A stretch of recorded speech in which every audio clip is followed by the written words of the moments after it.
Good morning all of you. चलिए बाबू देखिए question लिखिए। तो ट्रायंगल का आप लोग को क्वेश्चन करवा रहे थे ना, तो चलिए क्वेश्चन लिखिए।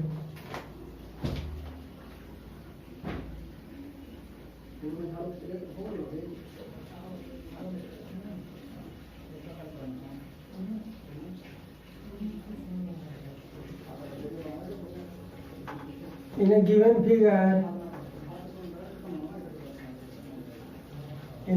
figure, if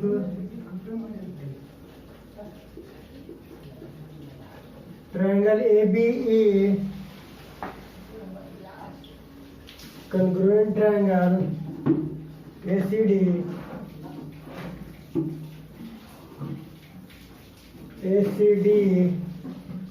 prove that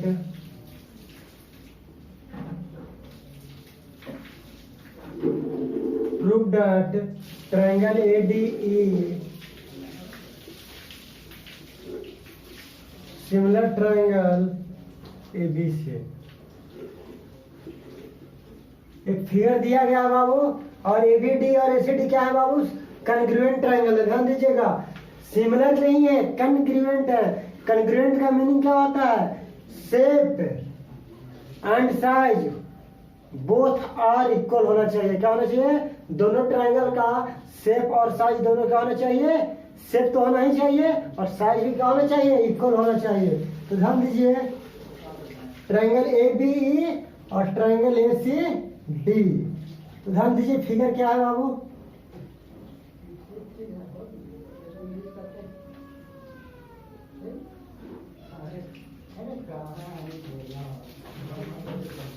A B C D E। अब ध्यान दीजिए बाबू,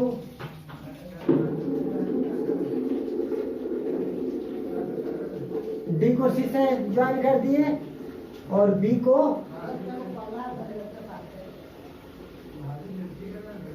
E से ज्वाइन कर दिए बाबू, ये है ना।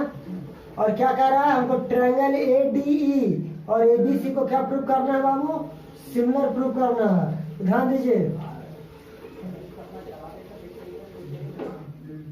गिवन में क्या है? Triangle ABE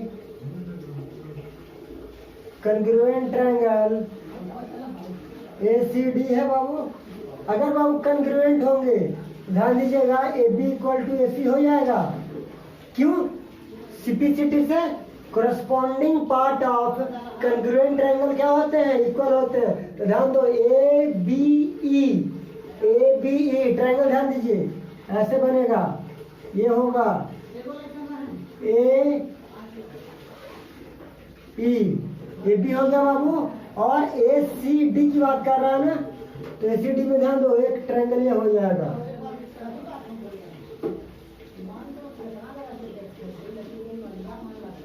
ACD। अब देखो AB और AC क्या है? कन्ग्रुएंट हुआ कि नहीं? ये दोनों कॉरस्पॉन्डिंग पार्ट हुआ। एंगल A से ही AB ड्रॉ किया गया है, और सॉरी वर्टेक्स A से कहाँ ड्रॉ किया गया? AB साइड, और वर्टेक्स A से कौन सा साइड? AC साइड ड्रॉ किया गया। तो corresponding part of congruent triangle. अगर ट्रायंगल कन्ग्रुएंट है तो उसका कॉरस्पॉन्डिंग पार्ट भी क्या होते हैं? इक्वल होते हैं। तो bye CPCT corresponding part of congruent triangle। तो क्या आ गया बाबू? AB इक्वल टू AC आ गया। अब ध्यान दो, अगर AB इक्वल टू AC आ गया बाबू, ध्यान दीजिए, AB इक्वल टू AC आ गया ना, तो क्या AD इक्वल टू AE हो जाएगा? क्यों? अगर ये दोनों ट्रायंगल A है, B है और C है, ये दोनों इक्वल है, तो A पार्ट भी इक्वल हो जाएगा ना। ये D है और ये E है, ये दोनों पार्टी क्या हो जाएंगे? इक्वल ही रहेंगे। AD इक्वल टू क्या हो गया बाबू? AE हो गया। तो ध्यान दीजिए, हमने ट्रायंगल AB से क्या निकाल लिया? इसको इक्वेशन 1 मान लो। क्या मान लो बाबू? इक्वेशन 1। अब हमें क्या कहता है बाबू? Sorry,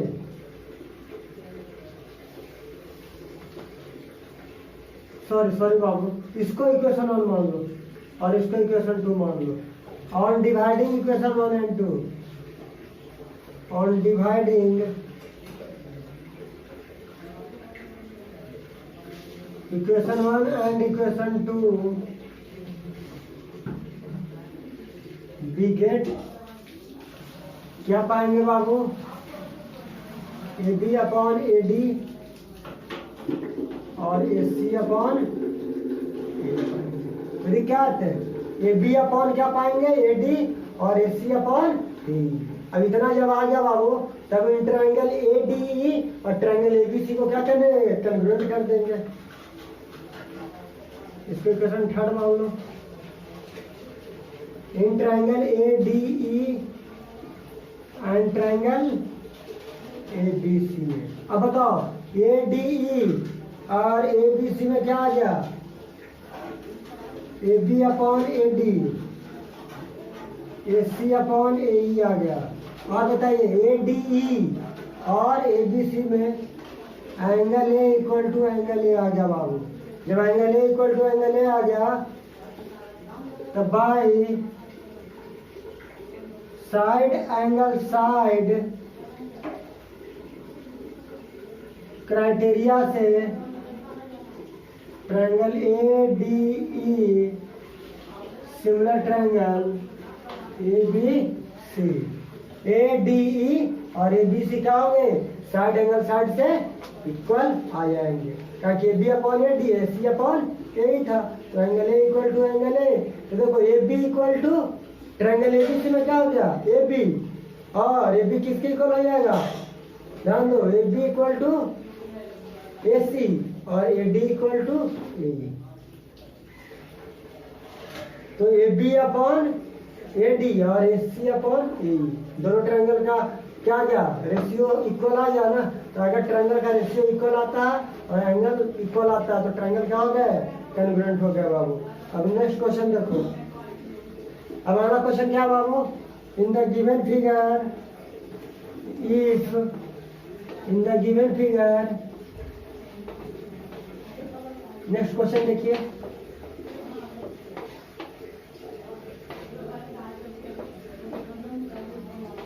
in the given figure D perpendicular BC comma D perpendicular AB D perpendicular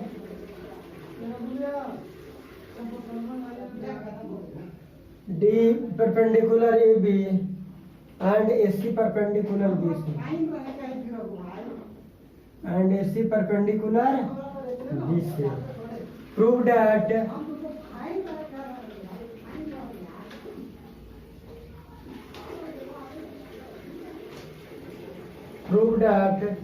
BE upon DE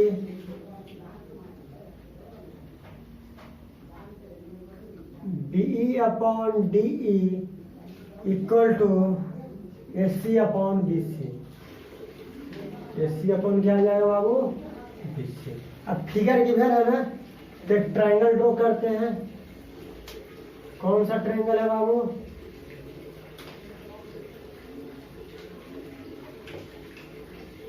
A B सी एक ट्रायंगल है और सी पर क्या है राइट एंगल ट्रायंगल है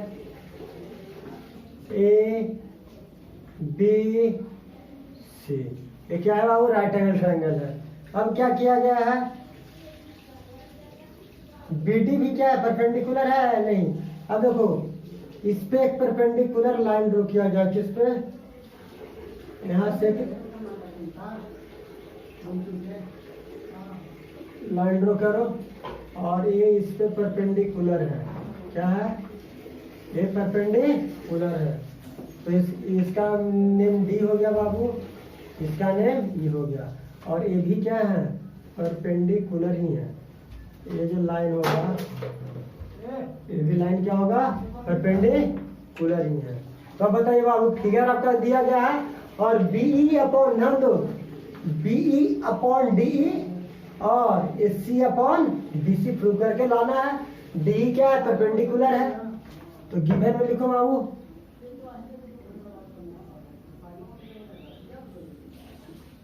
क्या गिवन है बाबू D perpendicular BC, D perpendicular AB, AC perpendicular BC। ये आपका क्या है बाबू? गिवन है। अब बताइए अगर गिवन है बाबू ये भी 90 डिग्री, ये भी 90 डिग्री, तो angle B plus angle C क्या हो गया बाबू? 90 डिग्री हो गया। Sorry, angle B plus angle C क्या हो गया? 180 डिग्री हो गया। ये भी 90, ये भी 90 ना। तो बताइए अगर ये दोनों 90 डिग्री हो गया बाबू तो क्या बीडी और एसी पैरेलल लाइंस हो गए? बीडी और ए दोनों परपेंडिकुलर लाइन है और दोनों परपेंडिकुलर लाइन के बीच का डिस्टेंस क्या होता है? इक्वल होता है। तो अगर ये दोनों लाइंस परपेंडिकुलर हैं और ये दोनों के बीच का डिस्टेंस क्या हो जाएगा? अगर इक्वल आता है तो हम कह सकते हैं बीडी क्या होगा? पैरेलल किसके हो जाएगा? एसी के। किसके बीडी पैरेलल हो जाएगा? एसी के पैरेलल हो जाएगा बाबू। अगर बीडी एसी के पैरेलल हो जाएगा बाबू तो ध्यान दो क्या होगा? बीडी और एसी पैरेलल होगा, एबी क्या हो जाएगा? Transversal. AB is a transversal. अगर AB ट्रांसवर्सल हो गया बाबू तो एंगल EBD, ध्यान दीजिए ये एंगल EBD और ये एंगल BAC, ये एंगल CAB कौन सा एंगल होगा बाबू? अल्टरनेट एंगल से इक्वल हो जाएगा बाबू। अगर अल्टरनेट एंगल से इक्वल हो जाएगा बाबू तो ध्यान रखो, अगर अल्टरनेट एंगल से क्या हो जाएंगे? इक्वल हो जाएंगे ना। तो इन triangle BED and triangle ACB को कॉन्ग्रुएंट बना दो। तो कैसे? Angle BED equal to angle ACB कितना? 90 डिग्री हो जाएगा। Angle EBD equal to angle CAB कितना हो जाएगा? कॉमन हो, अल्टरनेट एंगल हो जाएगा। अल्टरनेट एंगल हो जाएगा तो बाई एंगल सिमिलरिटी से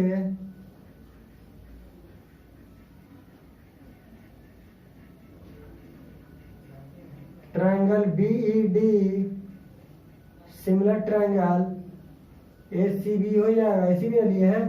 अब बताओ बाबू आगे दोनों इक्वल हो गया तो B किसके इक्वल हो जाएगा बाबू? B अपॉन AC हो जाएगा। अब B अपॉन AC और D अपॉन क्या हो जाएगा? BC।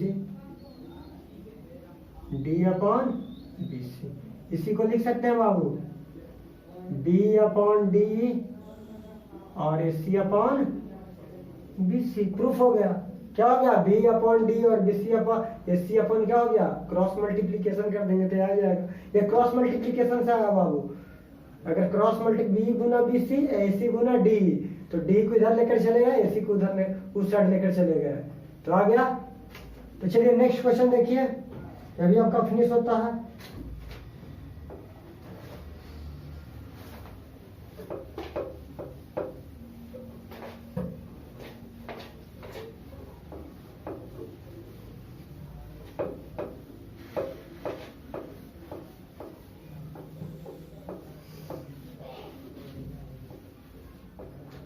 चलिए बाबू अगला क्वेश्चन लिखिए। तो in an isosceles triangle, in an isosceles triangle ABC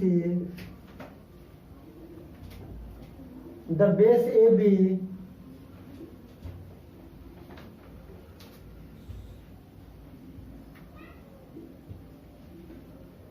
the base AB is produced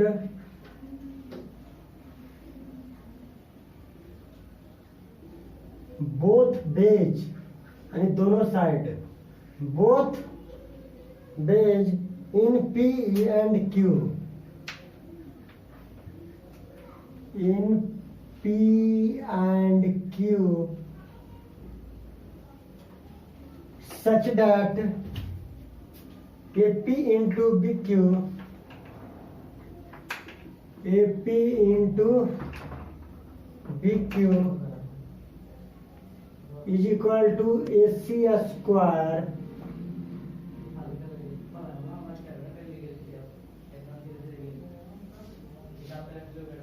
prove that triangle ACP prove that triangle, यहाँ थोड़ा सा सुधार कर लीजिएगा बाबू, ट्रायंगल APC होता है, क्वेश्चन में ACP दिया हुआ है, लेकिन देखो क्वेश्चन में ACP दिया हुआ है लेकिन ACP नहीं होगा, APC होगा। APC congruent triangle BCQ। चलिए बाबू, एक आइसोसेलेस ट्रायंगल है ना, क्या कर रहा है, एक आइसोसेलेस ट्रायंगल है, AB is produced both ways. अब ध्यान दो, AB को प्रोड्यूस किया गया है ना, तो कुछ नहीं, एक आइसोसेलेस ट्रायंगल ले लेते हैं। मान लीजिए ये C हो गया, एक A हो गया, एक B हो गया, बोथ वेज इसको क्या किया गया बाबू, प्रोड्यूस किया गया है। बोथ वेज में क्या किया गया बाबू, प्रोड्यूस कर दिया गया है। अगर बोथ वेज प्रोड्यूस किया गया बाबू तो क्या करेंगे, क्या करा, P एंड Q, ये Q मान लो, इसको P मान लो, बोथ साइड अगर, और इसी को क्या करो, ज्वाइन करा दो।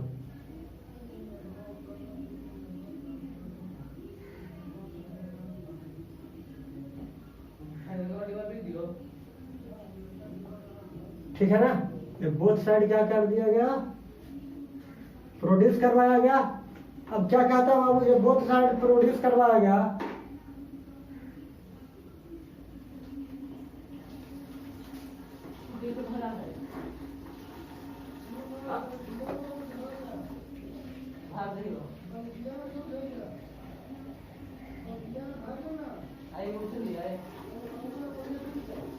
चलो इसको क्या मान लो बाबू, क्यू, ए साइड और ए साइड इक्वल है। आइसोसेलेस ट्रायंगल किसे कहा जाता है, वो any two side of a triangle are equal, any two side. तो सर आंसर में लिख लीजिए बाबू, in triangle ABC is N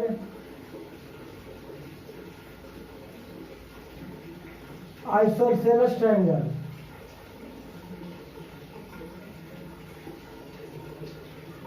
in which AC equal to BC। अब बताए बाबू, अगर ट्रायंगल इक्वल होंगे तो इन ट्रायंगल ABC में, ध्यान दीजिएगा, इन ट्रायंगल ACB में अगर AC इक्वल टू BC है बाबू तो angle CAB equal to angle CBA होगा। क्यों, angle opposite to equal side are equal, angle opposite to equal side are equal, कैसे, थ्योरम से, एंगल अपोजिट टू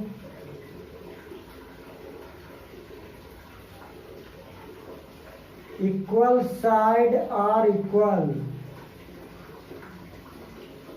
अगर साइड इक्वल है तो अपोजिट एंगल भी क्या हो जाते हैं, तो AC का अपोजिट एंगल भी और BC का या CB का अपोजिट एंगल A, ये दोनों एंगल क्या हो जाएंगे, इक्वल हो जाएंगे। अब बताओ बाबू, 180 minus angle CAB equal to 180 minus angle CBA क्या दे देगा, angle CAP equal to angle CB, ये हो जाएगा बाई लीनियर पेयर से, बाई लीनियर पेयर्स हो जाएगा बाबू। ध्यान दीजिए बाबू, ये एंगल है और ये भी एंगल है C, इसको A मान लो, इसको B मान लो, इसको B मान लो, इसको C। तो लीनियर पेयर से इस एंगल और इस एंगल का सम क्या होता है, 180 डिग्री। तो 180 में से अगर इस एंगल CAB को सब्ट्रैक्ट करेंगे तो क्या निकल जाएगा, एंगल CAP। अगर 1, हाँ बाबू, तो क्या बता रहे थे, क्या एंगल CAP इक्वल टू क्या हो जाएगा, क्या बता रहे थे, angle CAP equal to angle CBQ हो जाएगा। तब बताइए बाबू, और हमें गिवन क्या है, A P into B Q equal to A C square given है, गिवन है ना। तो क्या लिखेंगे, A P into B Q और ए सी इंटू ए सी लिखेंगे। तो A P upon A C और ए सी अपॉन क्या लिखेंगे बाबू, बी क्यू। क्या लिखेंगे, A P upon A C और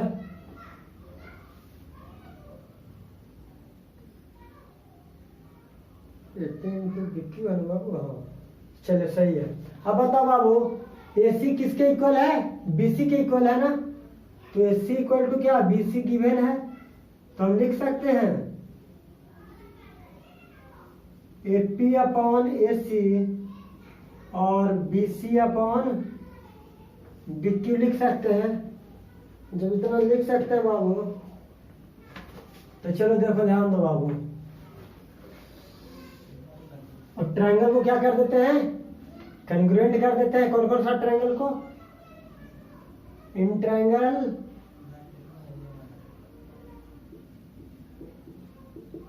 APC and triangle BCQ।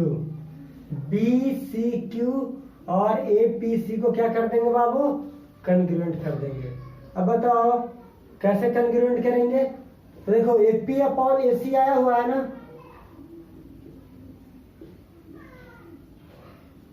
BC upon क्या आया हुआ है, BQ आया हुआ है, फाइंड आउट कर लिए हैं। और angle CAP equal to angle CBQ ये भी फाइंड आउट कर लिए हैं। देखो ध्यान दो, तो अब क्या दे सकते हैं, बाई एसएस क्राइटेरिया से, साइड एंगल साइड क्राइटेरिया से, triangle APC similar triangle BCQ कह सकते हैं, कह दिए। चलिए बाबू